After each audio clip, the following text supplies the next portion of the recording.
So, do you have a welcome to college football moment? I had a lot of them. I think it was, for me personally, there's this kid by the name of Todd Park, and he was from, where was Lincoln, Maine? But this guy looked like a big old grizzly bear that got shaved. Like, he was that guy. I mean, he was a muscle from his ankle to his nose. He was the strongest kid. Come to find out, he was a great guy, but when you come as 18-year-old freshman and you see him never wore a shirt, always jeans and construction boots.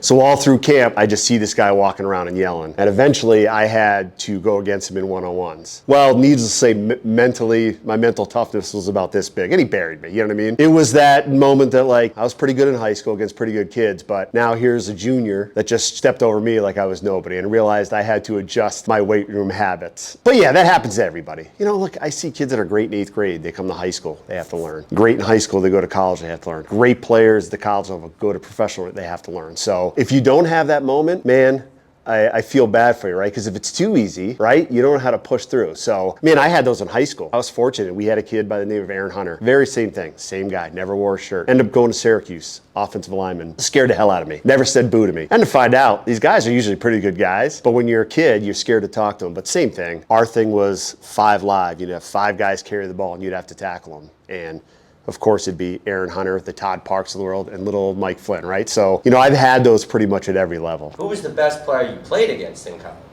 That's a good question. We played a kid down in Central Florida, Greg Jefferson. He got drafted. There was a kid out of New Hampshire called Mike Foley. Played him 2 years. Rival. He may have got drafted in the 3rd round by the Patriots even. He was a defensive end, very good player. I think they wanted to move him eventually offense when he got to the pros. But he was probably the best guy that I played personally. I had to have playing back-to-back years, so it got personal. And he was kind of an ass. He liked to talk. You know what I mean? Which, football, that's part of the game. And the higher up in the ladder, the more and more that happens. But he was that type of guy. He kind of had that chip, that attitude and edge when he was a junior in college, so, and he was always that guy I was chasing, when I was a sophomore or he was a junior. When I was a junior, he was a senior. And he was all conference this year and I was chasing. He was all conference the next year. So he was probably the best guy in college that I played. He was a really good football player. And I'm surprised he didn't, that switch maybe. He was a little undersized, but as a defensive lineman, he was great. And I think he ended up playing a year or 2 in the pros. I'm glad you brought up New Hampshire because that was the team I wanted to ask you about.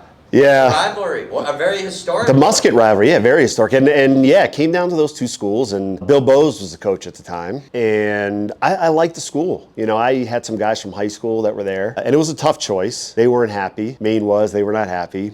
And, unfortunately for most of my career, they got the better of us. But we won my senior year, which was important to me. But it was great. And they have a great program. And Coach Santos, I've seen multiple times. And some of those coaches come down recruiting guys that I've had. And it's an awesome program. And historically, very good. And I think it's because it's like the difference between New Hampshire, where New Hampshire is, and Maine is, right? When you're trying to get these Jersey, New Yorkers, and maybe a little bit further south, they're like, all right, I can make it to New Hampshire, right? Fly into Logan or drive up to that, but that extra 3.5 hours is a killer because, I don't know how far north you've been. You get to Portland, you're like, oh, this is great. Like, oh no, you're just buckling in. You got another 2.5 hours north. So, and I tell you, there were a lot of times when I was driving home 8 at night going, damn, why didn't I go to New Hampshire? I'd be home by now. Great program. It was just, like I said, it was just when you're 18, all you can go on is instinct. It worked out for me, but I have nothing bad. If I went there, I think it still would have turned out great. Was it a little bit of a culture shock going up there, Coach? From Western Mass to all the way up to Orono? Yeah, it was different. I thought Maine people were different. Very nice, opening doors for you, saying thank you. And my dad and I joked about it all the time earlier. Now, I have a coach on staff that I had at Pingree now here that it is from Maine. I make fun of him all the time about it. But yeah, it was. It's cold. I thought it was cold here, but it was cold. And my first year, my parents wouldn't let me take a car up. Just to be like, no, you got to learn. You don't need a car. Staying up there. Yep, start walking. And you're walking from dorm to dorm, building to building, because you can't make the trek straight through. The inside of your nose freezing up and bleeding. So it was cold. But man, I tell you, there's not a day that goes by where I ever regret going up there. Although I did take a trip down to Miami for my son for college, and it was 82 degrees, you know what I mean? But I loved it up there. But it was different. It definitely was different. Small town, towny feel, which was awesome. But what was really great about it, there wasn't much to do except for the college. Yeah. So you really do get close to those guys because it was hanging out in the dorms. It was these different sections where college, they had parties there, people would hang out there. So to me, going to a bigger school with more kids or going to a place with a lot more stuff to do, I don't know. It would definitely be a different feel, and Maine is what I wanted.